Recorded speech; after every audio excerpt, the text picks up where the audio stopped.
Gerald, who'd always considered the rake and spade to be the extensions of his own hands, was clearing the privet that had long since claimed a corner of Mrs. Green's garden. It was a part of a larger effort to prepare for the sale of Wick Hall, a home that had sheltered 6 generations of the Green family, a sale necessitated by Mrs. Green's impending move to a care home near her daughter Emma. For Gerald the gardener, who had been with Mrs. Green for nearly 60 years, each snip of the privet felt like cutting away at his own history.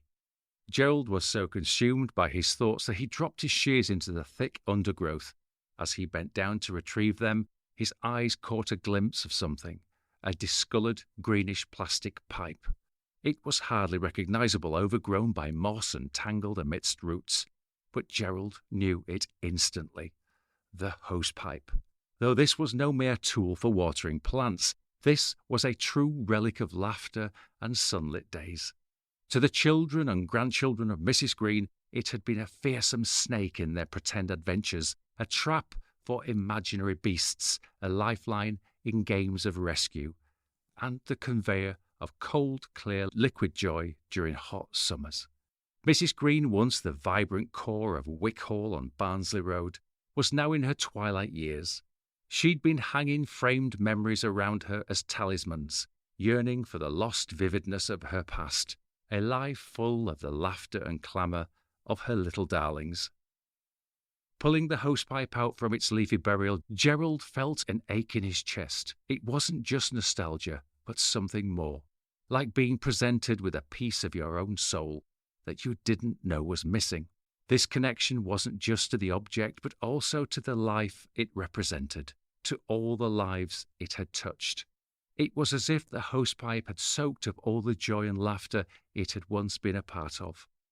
Gerald scrubbed the hosepipe clean, neatly coiled a section, and mounted it on a small wooden plaque.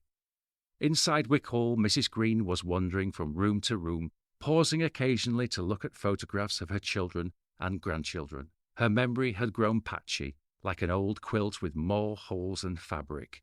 She was trying to grip onto something real, to feel, even for a moment, the weight of life as it once was. Pictures scattered across wooden surfaces weren't mere prints, they were her lifeline to a past slipping through her grasp. The day arrived when Mrs. Green was set to leave Wick Hall forever. A frail hand clutched her walking stick, her son William supporting her other arm. She paused for a moment, gazing back at her house, her eyes clouded by age and the inevitable mist of farewell. Just then, Gerald rushed over, slightly out of breath, holding something wrapped in cloth. "Before you go, Mrs. Green," he said, unwrapping the cloth to reveal the mounted hosepipe. Her eyes widened, not with a clarity of recognition, but with a more potent luminance of emotion.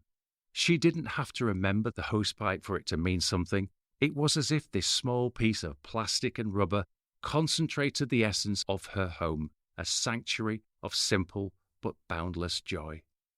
Mr. Gerald Wilding leaned in and whispered, "For the garden of your heart, Mrs. Green, may it forever be in bloom." And so, as Mrs. Green left the only home she'd ever known, she took with her a piece of it that mattered, that had always mattered.